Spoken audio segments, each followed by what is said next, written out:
Hey teens! Welcome back to the channel where we dive into Bible stories that connect to your life.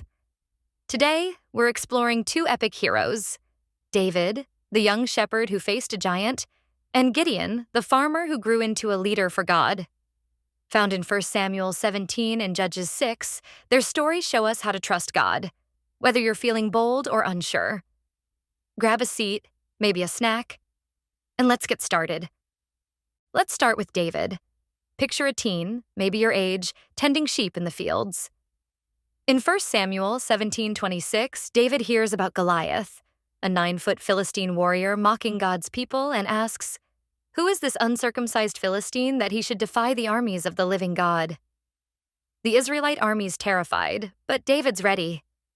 He tells King Saul in verse 37, "The Lord who rescued me from the paw of the lion and the paw of the bear will rescue me from the hand of this Philistine."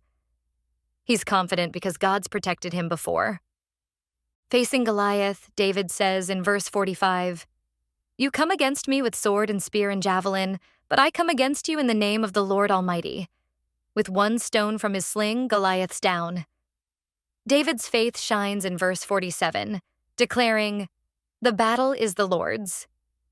His trust is bold, public, and fearless, rooted in God's past faithfulness. Now, meet Gideon with a different vibe. In Judges 6:11, he's threshing wheat in a winepress to keep it from the Midianites, hiding from enemies who've wrecked Israel's crops. When an angel says in verse 12, "The Lord is with you, mighty warrior," Gideon's stunned. He replies in verse 13, "Pardon me, my Lord, but if the Lord is with us, why has all this happened to us?" He's doubting God's presence, wondering why bad things are happening if God's really there. But just because God is with us, it doesn't mean bad things won't happen. God's presence gives us strength to face them. In verse 14, God calls him to save Israel, but Gideon says in verse 15, "Pardon me, my Lord, but how can I save Israel? My clan is the weakest in Manasseh, and I am the least in my family." He feels unworthy. When God tells him in verse 25 to tear down his father's altar to Baal, verse 27 says, Gideon does it, at night because he was afraid of his family and the townspeople. He's cautious, asking for a sign in verse 17 to confirm God's with him.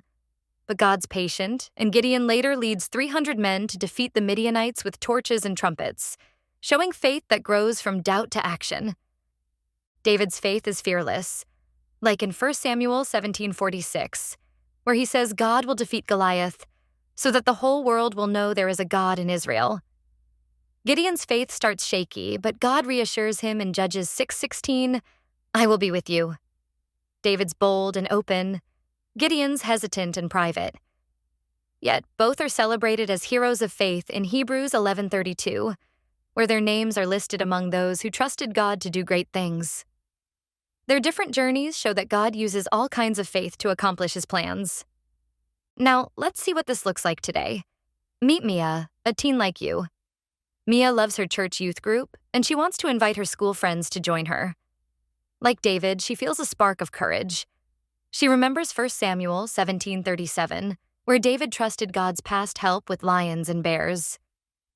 Mia thinks about times God's given her confidence, like when she shared her faith in a class discussion. So, she texts her friends, inviting them to a youth event, saying, "It's a great time, and I'd love for you to come." It's nerve-wracking, but like David in verse 47, she trusts the battle is the Lord's. One friend agrees to come, and Mia feels her faith grow. But Mia's not always bold. She hesitates with another friend group, worried they'll think her church is weird because there's lots of worshiping God, singing, praying, and raising hands. And her friends might not be used to it. Some are atheists, and she's afraid they'll judge her or not want to be friends anymore because she's a Christian. Maybe she's even feeling insecure because she thinks she's not Christian enough, that she still does bad things, or her life's a mess. So she's embarrassed to tell her friends about God. If Jesus can change her life, why is it still a mess? She feels like Gideon, hiding in that winepress. Like Judges 6:15, she thinks, "I'm not the right person to do this." You're not alone if you feel this way. Gideon was insecure too. feeling like he wasn't enough. His story shows God is more than enough. So even if you're lacking in many ways, there's hope. You're still growing in your Christian life, and God doesn't expect you to be perfect now. Mia prays, asking for courage like Gideon's sign in verse 17, and talks to her youth leader. Slowly, she takes a step, casually mentioning the event during lunch. She's not pushy, just shares her excitement. When some friends roll their eyes, she drops the topic, not wanting to push. But she notices one friend, Sarah, looks interested but too shy to ask more. After school, Mia talks to Sarah privately, continuing the conversation. Sarah admits she's curious but can't go because her parents are atheists and won't let her. Still, she says, "Tell me more about Jesus." Like Gideon in verse 27, Mia's first move is quiet, but it opens a door for a deeper conversation, and Mia's confidence grows. Mia's story shows that throughout our walk with God, sometimes you'll be brave like David, or doubtful like Gideon. And that's normal. Hebrews 11:32 honors both as heroes of faith, proving God works through bold and hesitant hearts alike. Here's how you can live like David or Gideon today.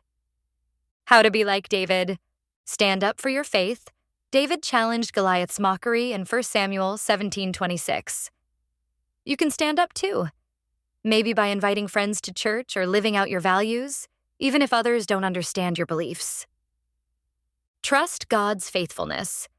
David said in verse 37, "The Lord who rescued me will rescue me." Recall times God's helped you, like answering a prayer or giving you peace, to fuel your courage. Act bravely. In verse 47, David knew, "The battle is the Lord's." If you see a chance to share your faith, like inviting a friend to a youth event, go for it, trusting God's with you. How to be like Gideon. Start small. Gideon felt weak in Judges 6:15, but God saw more. You don't need to be perfect, even if you feel your life's a mess. Try a small step, like mentioning church to one friend, and God will guide you. Confess your doubts to God. Gideon asked in verse 13, "Why has all this happened?" Tell God your fears or that you're doubting him. You might worry he'll be upset, but tell him anyway. He wants to know. Not because he doesn't already know, but because confessing your doubts shows you trust he's a good and just God, who won't strike you down with lightning, but will listen and guide you. Keep seeking him, like Gideon did. Grow through action.